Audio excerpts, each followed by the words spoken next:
they can always catch up on the recording. Perfect. Should we get started then? I think so. Oh my goodness, you guys. Okay. So thank you so much for joining us, everyone. I know December is a busy time of year, so we really do appreciate you being here. My name is Amanda, and I am the Marketing and Community Engagement Manager at Cornerstone Counselling.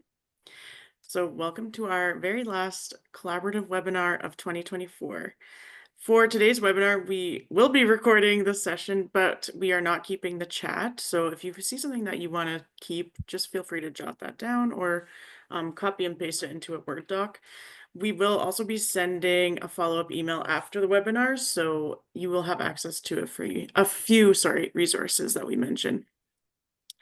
Today, we will be discussing compromising your comfort zone with compassion, and this webinar is intended as educational information rather than a replacement for medical advice or training. We will be offering general advice, and this can be applicable to you and people that you either work or live with or have some sort of relationship with.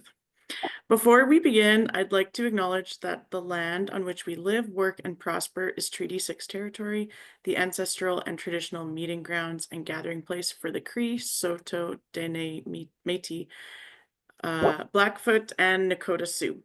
We acknowledge the many First Nations, Métis, and Inuit whose footsteps have marked these lands for generations, and we are grateful for the traditional knowledge keepers and elders. We recognize the land as an act of reconciliation and gratitude to those whose territory we reside and gather on today. So I'd like to introduce our first presenter. Alex is a registered psychologist at Cornerstone Counselling.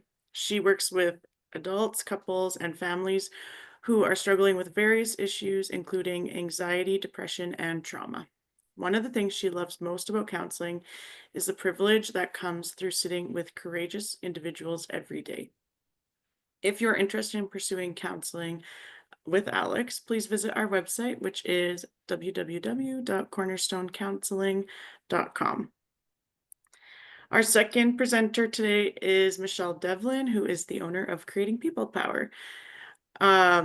She is a certified CMHA psychological health and safety advisor and is also DISC certified, She is an accomplished facilitator, passionate about fostering respectful workplaces and helping business professionals become better leaders. If you are interested in working with Michelle, please visit www.creatingpeoplepower.ca. And with that, I will turn it over to you two. Thanks, Amanda. So, in addition to hosting these webinars, we also attend a lot of webinars. And one of the things that we have a fairly consistent format if you're a regular attendee. But one of the things that we decided we would start with is sort of some key takeaways so that people know, what are we going to be covering? The topic is a little bit interesting, and we sort of had questions about that ourselves. So what we're really hoping people do today is embrace the power of compassion, especially around the holiday season. There's lots of joy in the air and lots of events and festivities that take place, but that doesn't necessarily mean that the holidays are always a joyous time for people.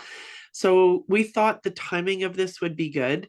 But when we think about our boundaries and sort of extending our boundaries and the boundaries of those that we work and care and love, we thought that it would be good to have conversation around pushing our boundaries and how balancing those boundaries with some compassion, stepping people out of their comfort zone, might help us further intensify and build some stronger working and maybe home relationships. So this might be a little bit of adjustment and change. So we appreciate you coming today with an open mind and your willingness even just to hear our perspectives and a little bit of resources, some information about this topic.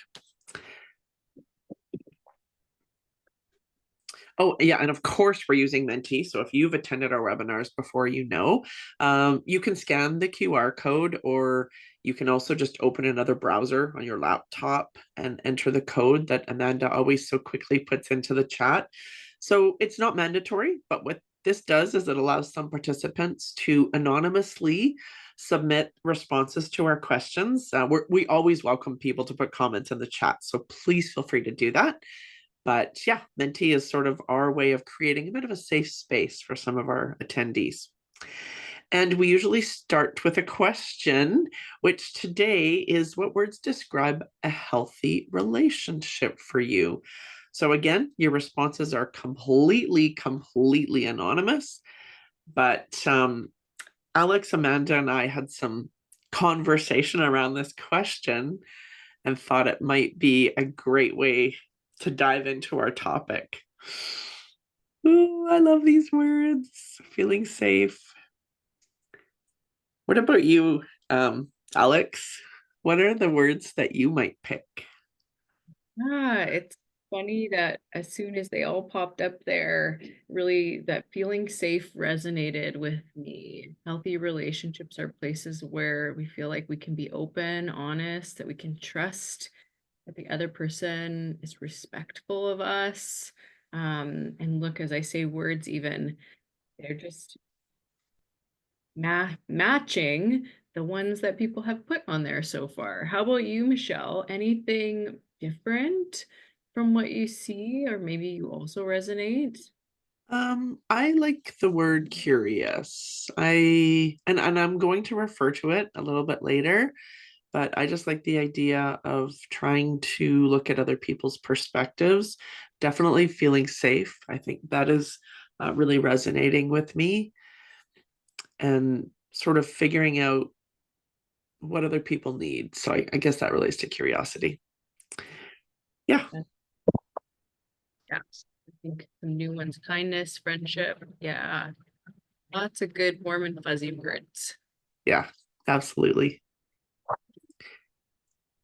So, as we begin, and as you start to get kind of your brain, all the brain juices flowing and thinking about what this all means for you, we sort of wanted to start with, what do we mean by compromising our comfort zone with compassion?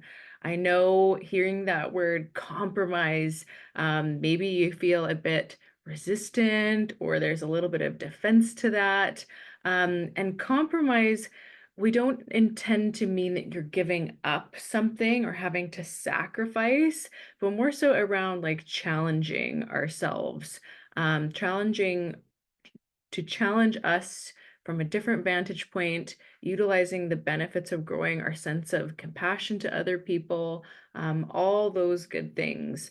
Michelle, when I start to take us into what we mean by this, do you have any additions to add? I think the only thing I would add, Alex, would be the perspective for our audience in how much we talked about the word compromise. And I appreciate the context that you're giving to people because there's a lot of other words we could have used. And it felt like talking about compromising our comfort zone, but doing it with compassion was a really good fit. So we invite you to explore that and maybe consider what that means for you, whether that be in the relationships that you have with people at work or at home, or maybe even just with one person in particular that you're wanting to improve a relationship with. Mhm. Well said. I also just the part of me that gets so much satisfaction out of the three C's: compromise, alliteration. I forget. I think it's alliteration. So, what is a comfort zone? As Michelle said, we always sort of have a rhythm to how we go through our webinars. And I always feel it's right to kind of start off with some definitions to set the stage and the foundation. What do we mean by our comfort zones, and why do we want to compromise these? So, a comfort zone typically has four key aspects.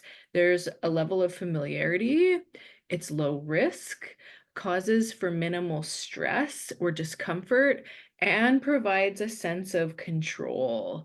A comfort zone can be defined as a psychological state where you feel safe and familiar, and there's a sense of stability too.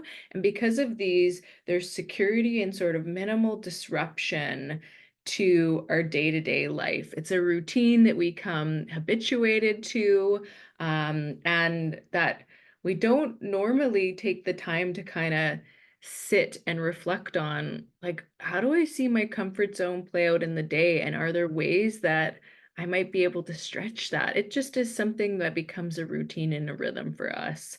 Um, One thing to note with comfort zones as they become a habit is that we can be unconsciously or even consciously become very rigid about uh, growing or changing those. And that rigidity can have some downsides where we kind of start to limit our personal growth and learning.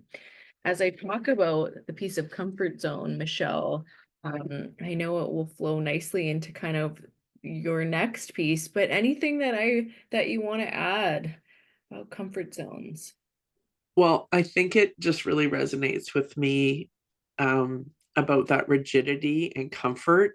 And one of the things I thought about this week in preparing for the webinar is like why that happens. And if it changes or evolves as we move through different stages in our life. When we're younger, do we just naturally have a wider comfort zone? We're more willing to try new things, or is that more related to sort of our personality style? So I've just given a lot of thought to this topic this week about different people's comfort zones and how they change throughout our life. Such a good perspective. So we sort of wanted to set the stage, and I guess that really leads into my comments about our comfort zones. And when we're having this conversation, we tend to see things through our own lens. I mean, that is the easiest way for us to do things. And the comment that the first comment is, I think most people today generally know that we all have our own biases, right? And these biases, whether they're conscious or subconscious, they're related to our experiences, they're related to our knowledge, our upbringing, and they're things that we either know and I think are directly related to our comfort zone. And just like our biases, we all have our own levels of comfort. Our experiences can change that.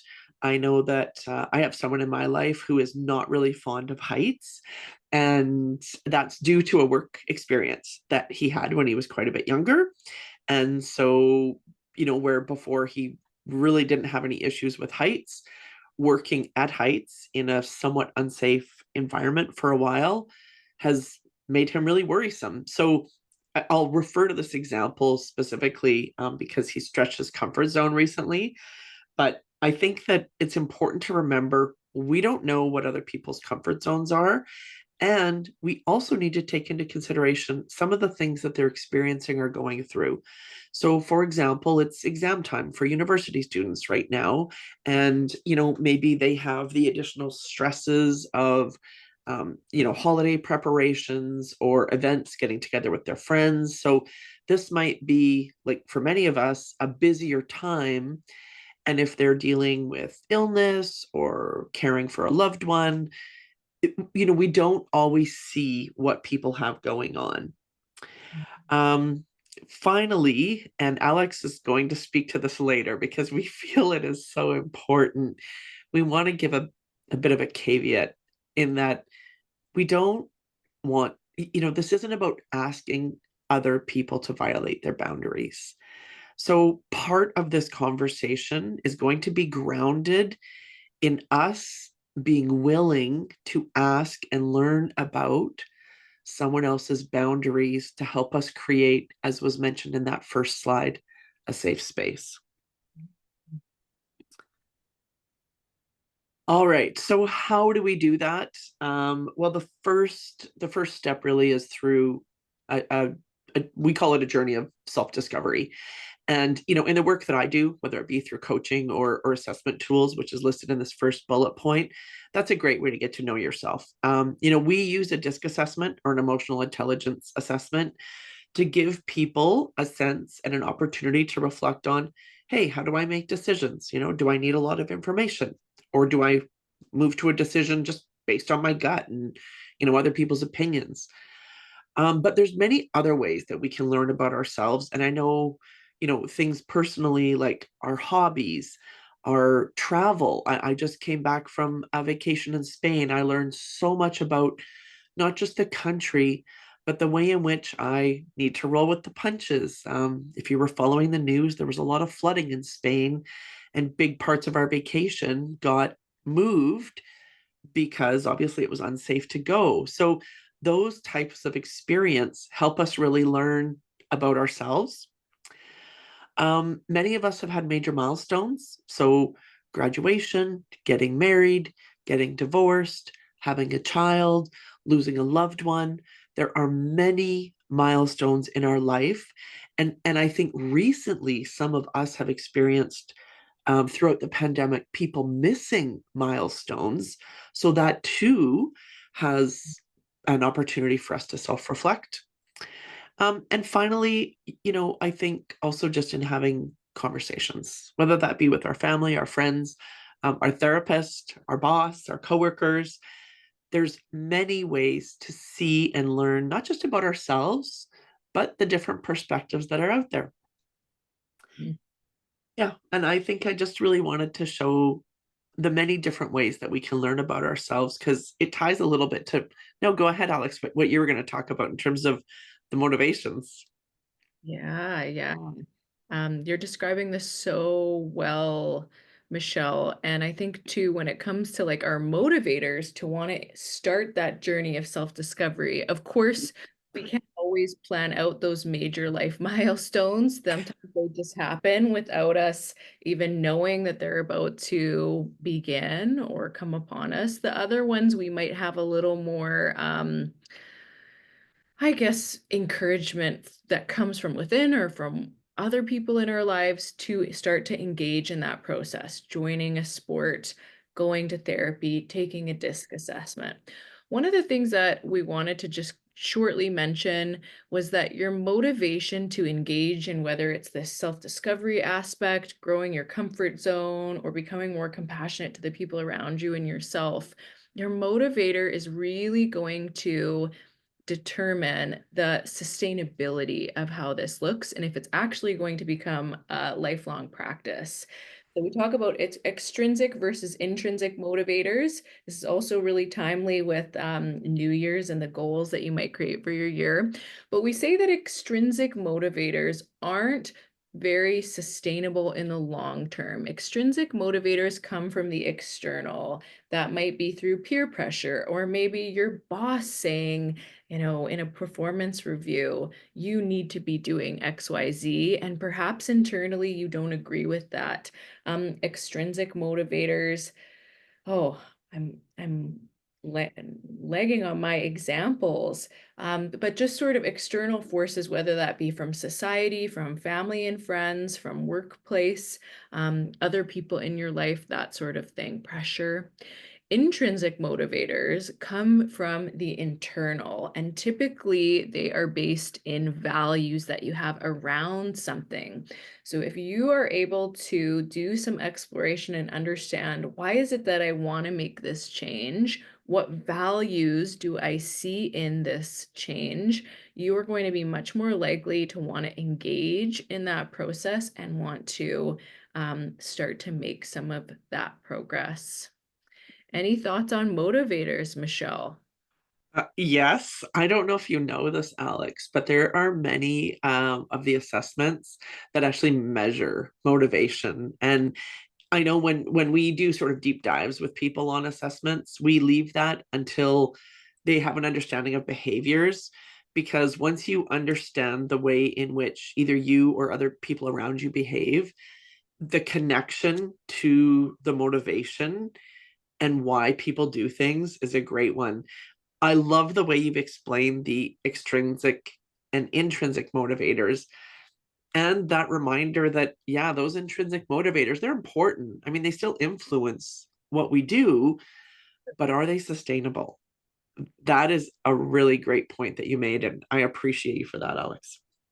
I think too, you just bring up such a good point as well, Michelle, about everybody has different motivators. And if you have the opportunity to take an assessment like that or learn more about what helps motivate me, that's also such a good avenue to be able to help encourage yourself and create new rhythms and routine. Right. I remember my first experience was when I was really, really young with an assessment tool, and I was applying for a sales job. And when I went to the interview after doing the assessment and not having seen it, the interviewer said to me, what they asked, the question was, what are your motivations? So I gave them what I thought I was motivated by in my early 20s. And they actually challenged me on it and said, Michelle, your assessment shows that you're motivated by money. And my Oh, response was like, that's so shallow. I don't think I would be.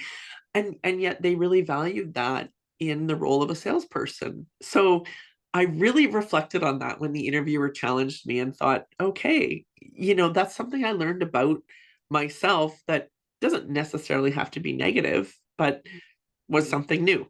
So that maybe people want to share things that motivate them in the chat. You don't have to, but I was just thinking, like, it's always interesting to know what are some of the things that get people driven, right? And it's not bad to say it's, results or goals. That's okay. yeah, I think those things too come back to values, right? Yeah. It's absolutely okay that. Yeah, feel free to put some into the chat if you're feeling brave. But I know we have a Menti coming up too, a little bit of a different question, or I guess actually very similar. What are some things in your life that have encouraged you to discover more about yourself? Oh, Alex, do you want to take this one first? Or I don't know, maybe even Amanda has some ideas. I have to put her on the spot. Yeah, no, I don't want to put her on the spot. Ooh, that's a good one. Difficult conversations. Uh-huh. I love that one. Yeah. Yeah. Yeah, very honest, real conversations. I know sometimes those difficult conversations might not always have been come about in the best ways, but when those difficult conversations are especially with someone that we trust, that's safe, that we respect, it can be really helpful. I like to refer to those as courageous conversations. Mm, Maybe I'm just playing a mind game with myself. That's okay. it's a good reframe. Conflict. Yeah, yeah. Yeah, because conflict is natural, right? We're going to have conflict. And I can tell you one travel that I can really relate to that one right now. Having a child, being married, all really great answers. The other piece that I one way I've really learned a lot about myself recently is through podcasts.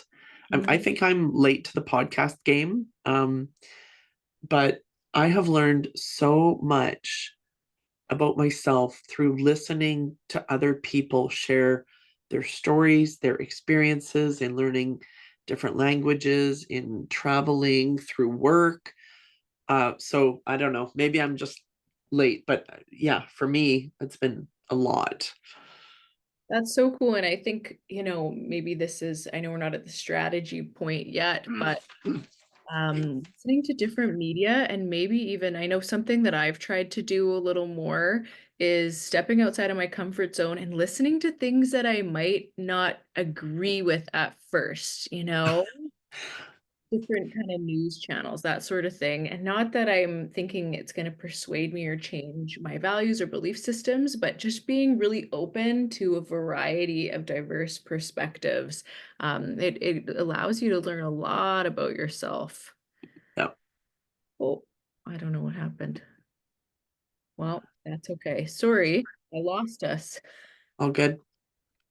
Learning how to use Menti. One thing that I wanted to note from that last page as we saw some of the responses is you might be thinking, gosh, there's a lot of sort of negative or dark or painful life events that seem to be the teachers for us. And I know when Yeah. building this podcast, it reminded me of just some research about how our brains actually encode negative memories and have more of the ability to kind of bring those up more so than positive. And it's biologically adaptive just because Our brains want to always be wired to notice like threats. And so if you're noticing like, why is that it seems like those pieces of that encourage that growth, self-awareness seem to be more on that side, that's a huge reason as to why. I did not know that, and that is something I want to learn more about. So interesting. Thanks for sharing that, Alex. Yeah.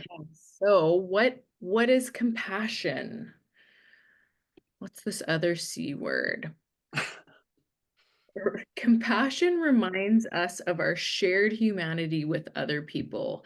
You know, we all experience struggle at times. We would hope that people around us provide us with the space and grace instead of jumping to assumptions or judgments about the ways that we behave or the ways that we walk through life. And so compassion in practice is the ability to be present with other people, convey an attempt to understand and support, showing patience and grace, and practicing forgiveness as we engage in our experience of empathy with people. So that's two. I guess I started to talk a little bit about how we do that with others.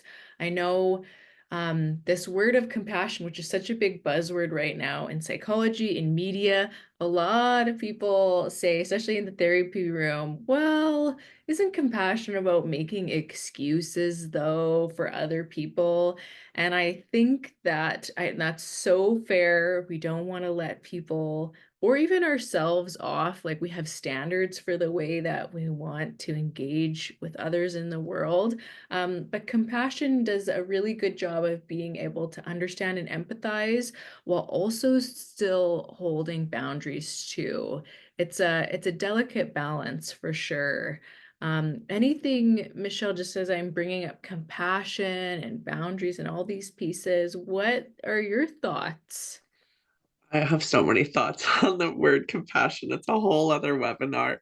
For people who listen to our webinar regularly, they'll know I'm a huge fan of The Greater Good from Berkeley, which Amanda has just shared an article about compassion in the chat. So thanks for doing that, Amanda. I think compassion is such an interesting topic, and it could have been a mentee or maybe even people want to put in the chat. Like, I just think you could have a whole conversation about what is compassion to you, like your perspective of compassion, because yeah, it's not about making excuses and letting people off. um it's about maybe stepping in when someone might need some support, and it can be something. We were talking about this when we were practicing, and the example that we came up with at home would be, maybe it's not your night to make dinner. Maybe you like have a regular rotation. Some of my friends do that with their kids. I think that's a brilliant idea. And you see that someone's like just really struggling, right? They've had a rough day for whatever reason, or they've got some commitments, like just stepping in to help, or saying, hey, can I take this tonight, or can I help you out? That happened to me yesterday. My husband stepped in, made dinner. We were done in about 12 minutes. And I mean, it just felt so great. So compassion can be the little things in life that support someone that you care about, whether Mhm. that's at home or at work. So that's a home example. The best example that I have that I wanted to share from work is, I don't remember what was going on in my life, but it was one of those where I was running late for a meeting. I was super emotional, and I got into the meeting probably 5 minutes late. And one of my colleagues could see that I was a little bit upset, and she just said, I just want to stop the meeting for a second. See, Michelle, do you need to take a minute? Like, do you just need to take 5? You can feel free to step out if you want. Like, we can wait. And no one had ever done that to me. And at first, people's reactions might be like, wasn't that embarrassing? No, it was actually awesome, because I did need 5. And there's no way I could have concentrated on the content of the meeting. And she came out to check on me. She said, if today's not your day for this meeting, feel free to take a step out. I'll take notes for you. And I was like, no, actually, I really want to be here. I made a lot of effort, but thanks for taking 5. I took a couple deep breaths, walked back in, and it felt amazing. So for someone to acknowledge and recognize that, whew, that was, I thought, demonstrating huge compassion and being an incredible role model for other people in the room. That just, I can feel that. How you give that example and how easy it can be for us to judge. Oh, maybe they didn't wake up early enough. Yeah. Maybe they stopped and grabbed a coffee. I know that's a big one. We see our colleague come in with a coffee in the morning and they're Yeah. late and, oh, you had time to grab a coffee. But just to be able to, I don't know what that person just experienced or is experiencing right now. And I can hold space for that and them, and I can convey support and empathy. So Well, beautiful. I think that was the piece, Alex, that was shocking to me is most of us, myself included, prior to that, we would have just ignored that, right? We would have tried to be like, ooh, let's not upset Michelle. Let's not ask Michelle a question. Whereas instead, that person dove right in and was like, what do you need? Honestly, I didn't even know what I needed. So the fact that she said, take 5, I had the choice at that point to literally just leave and not come back. But she created that safe space for me to be able to calm down. And I thought, oh, wow, that is amazing. I don't know if many of us do that. Yeah, that's So inspiring. Compassion can take it, like as you say, many of us might not have done that. We would have, the discomfort would have caused us maybe to continue on with the meeting. Compassion can take some courage and vulnerability to like step into that. And so not an easy practice, but so worthwhile. I love the comment in the chat. Someone said, I call it, quote, get over myself. Love it. So Mm. here is a great question that we struggled with. That's why it became a mentee. As panelists, we chatted about who do you find it easier to be compassionate with yourself or with others? Mhm. So I think this one you can rank these. You can take your mentee and you can drag them and put in order. Interesting.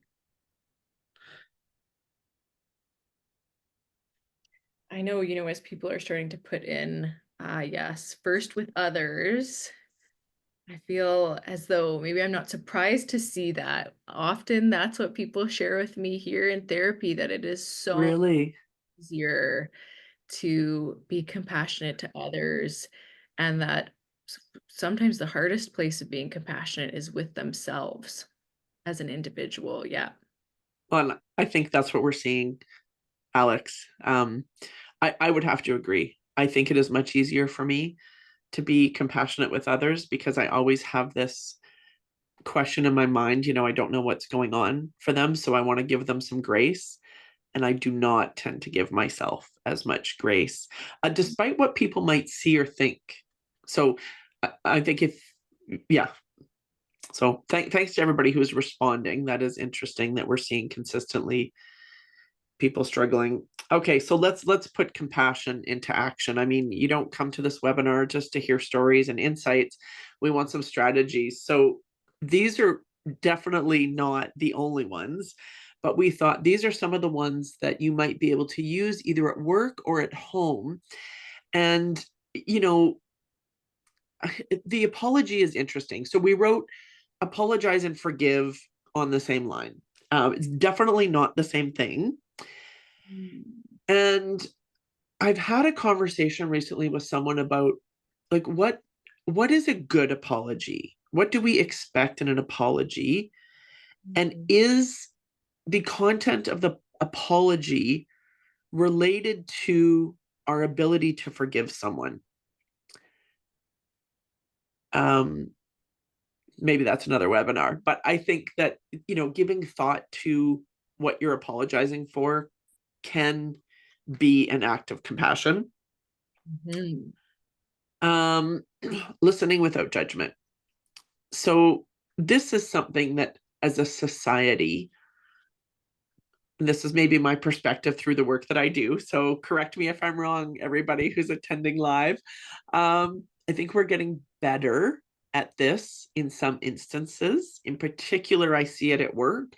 Society as in general, maybe not. We see a lot of divisiveness, but I think that there are people taking And again, I think maybe it's because I'm within a coaching community. We spend a lot of time talking about listening, as I'm sure you would as therapists, Alex, right? I mean, we're in our industries, we're trained to listen, and that might sound foreign for some people. Absolutely. Yeah.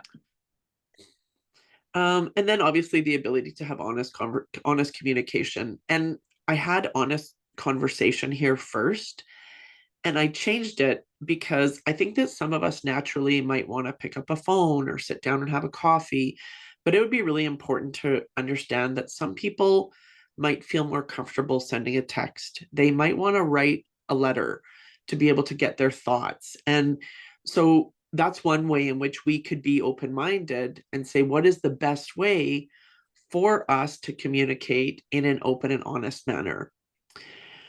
Obviously, there's the accepting people for who they are, even if that might be different than what our expectations are, what our values are. And again, I think that relates back to having this honest conversation and being willing to listen without judgment. And then we already gave some examples of the last one, which was offering help. The two examples that I gave about home and work. I don't know. Do you have anything to add, Alex? I mean, these are just a few ways that you can put compassion into action. I love every piece that you're bringing in, and there's so many, podcasts and ideas that come to mind. Google searching just compassion, how to practice it is huge. I just laughed because as you were talking about accepting people for who they are, it made me think, and I think I shared this with you and Amanda. Just our expectations of other people and how we can often expect people to be very similar to ourselves. And I think about like my husband and myself. I am a very high energy person. Like relaxation to me is busy and go, go, go and listening to podcasts. And he would rather sort of like just be present and maybe watch a show, lounge, take a bath. And I remember saying to my own therapist, like, oh, that sort of annoys me sometimes that he isn't wanting to do things like I am. And she said something about, why is that a bad thing though? He's different and that's okay. And maybe you can learn something from that difference. And that was such a moment. I loved her challenge. And I thought, you know what, you're right. I need to just accept who this person that I love is, just as I hope they would accept me and my high energy too. So there was just a good personal sort of moment where I've learned to be compassionate. I can completely relate to that. Mm. Let's talk about stepping out of our comfort zone a little bit because, there are definitely benefits, but we wanted to highlight the fact that, there are also some challenges when we're talking about doing this. So the more often you step out of your comfort zone and you challenge yourself, your comfort, or yeah, I guess I'll use the word comfort, increases, right? So you have you gain confidence, I guess would be another way of saying it. And there is the potential for more opportunities. The example that I see in this one most often is travel. I mean, for those of us that enjoy travel, the minute you go on a vacation, you think, okay, where else can I go? What else can I do? What more can I do? And it makes you feel more at ease. The challenges, obviously, with stepping outside of our comfort zone is, we often write the story beforehand, and there can be a lot of fear if that is based on some previous experiences. There can be uncertainty. They have impact, and your comment about how your brain sort of remembers some of those negative or brings them forward. So I want to acknowledge that. And I think someone had mentioned earlier journaling. Journaling was a great way of self-discovery. That is a wonderful tool. And whether it's not, it doesn't necessarily have to be a journal, but to sort of go, what am I fearful of? Right. So while we were in Spain, we did the Caminito del Rey walk, which, if you're not familiar with it, is a walk along a cliff, pretty high up. So if you're afraid of fear, or if you're afraid of heights, obviously you'll want to ride heights. And then you could sort of go to the other side and say, okay, well, what things would keep me safe? Well, we would be going with a guide. So someone, I mean, it's a one-way path, but right. So there's that. It's a one-way path. You're only going in one direction. You're going with a large group of people. So there's lots of people. If something happens, you're going with a guide, someone who knows the area. So you can kind of walk through those things that you're fearful of. And I mean, I'm using that one as a guide. You can do the same thing with things at work, right? I'm fearful of having this conversation with a coworker. Why? Because they always get angry with me. Okay, so what are some strategies that we can develop or use to stop that from happening, right? Yeah. What's preventing me? So well said. I think too, as you were talking about this, Michelle, I'm remembering one of our colleagues shared like just potential for more opportunities. They didn't want to go to a networking event, and they thought, you know what, I'm gonna put my shoes on. Yeah. And they met their husband there, and that then they started dating, and that was just a happy story out of that. But I think too, you know, I know that might not, maybe that's more of a rarity and that doesn't always happen these days. It's just an example of you never know what opportunities might come from something. We're really good, as you're saying, at being able to pick out what we think might happen, what's going to be horrible about these experiences. But what about the other side, which is this exciting unknown too? Well, and what I loved about that example, Alex, is if you remember, she had put boundaries around that.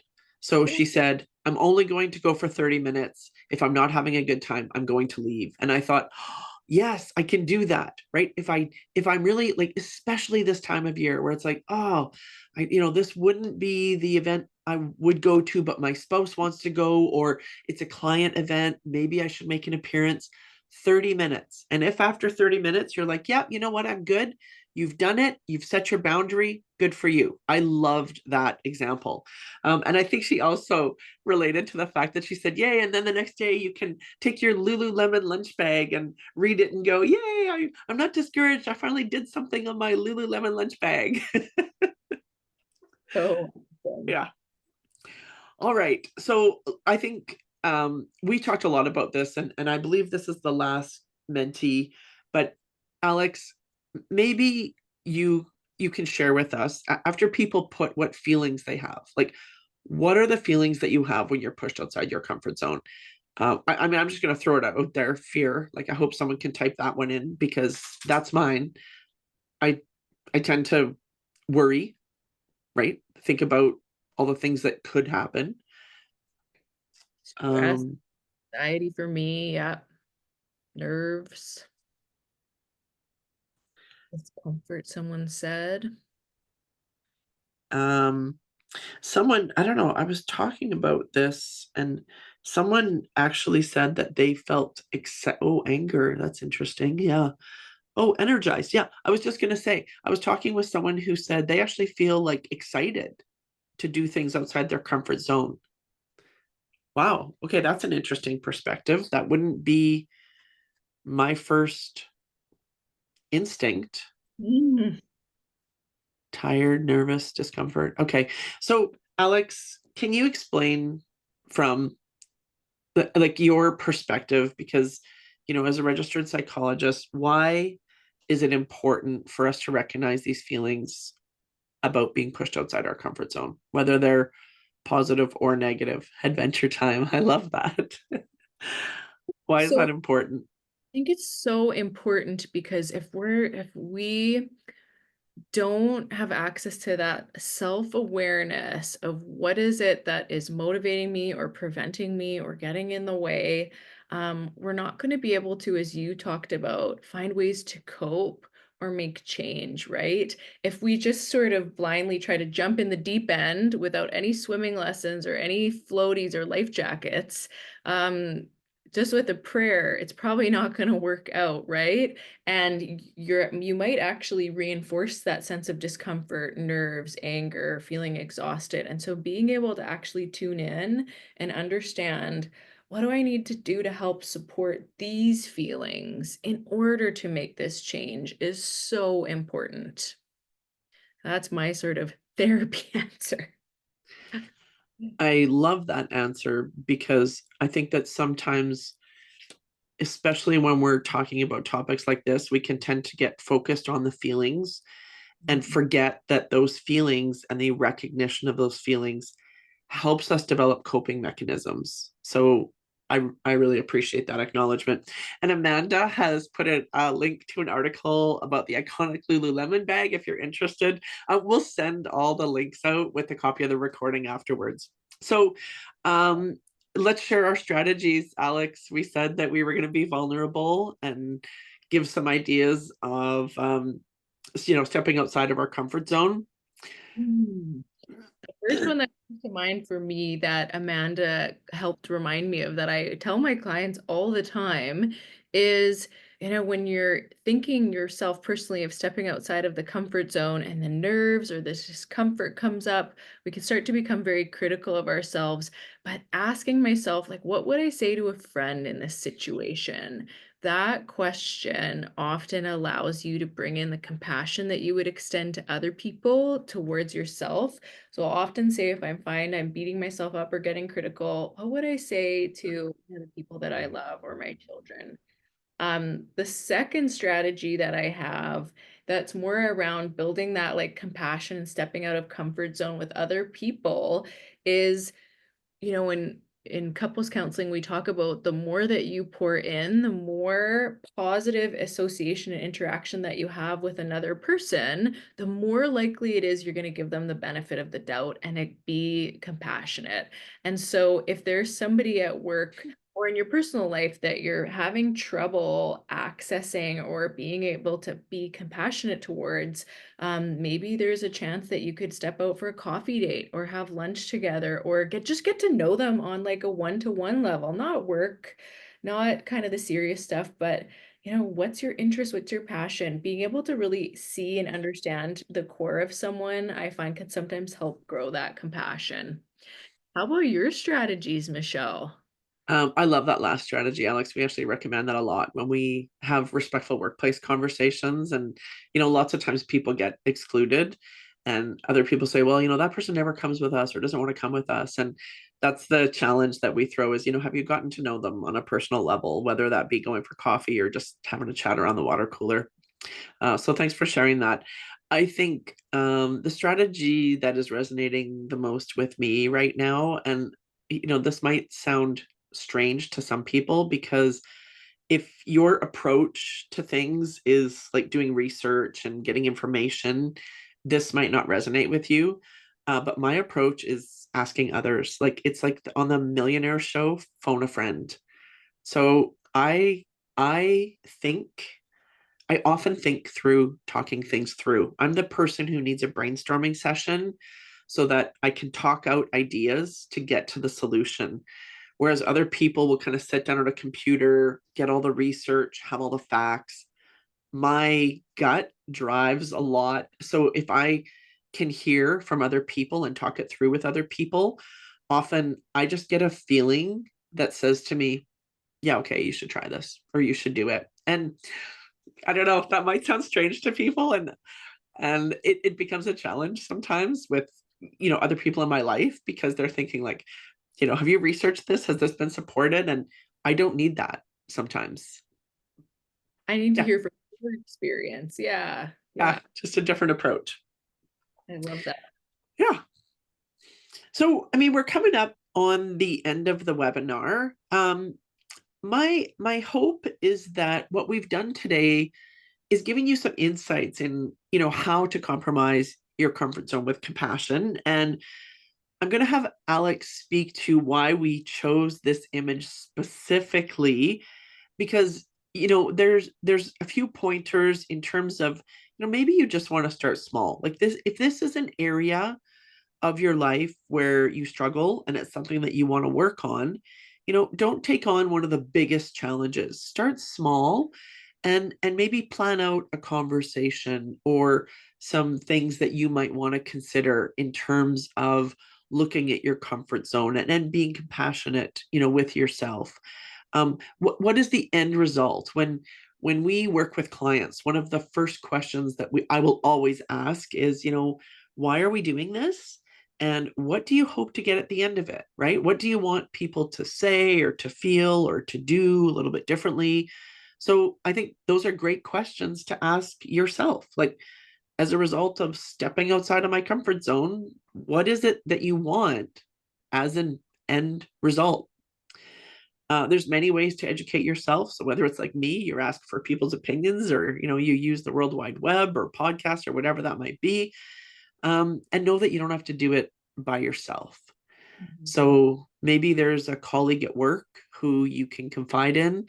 Maybe it's your manager who you want some support with, or oftentimes, like as a team lead, I'll lean on some of the people that I work with to ask them to observe some different behaviors or things that I'm trying to improve on or change.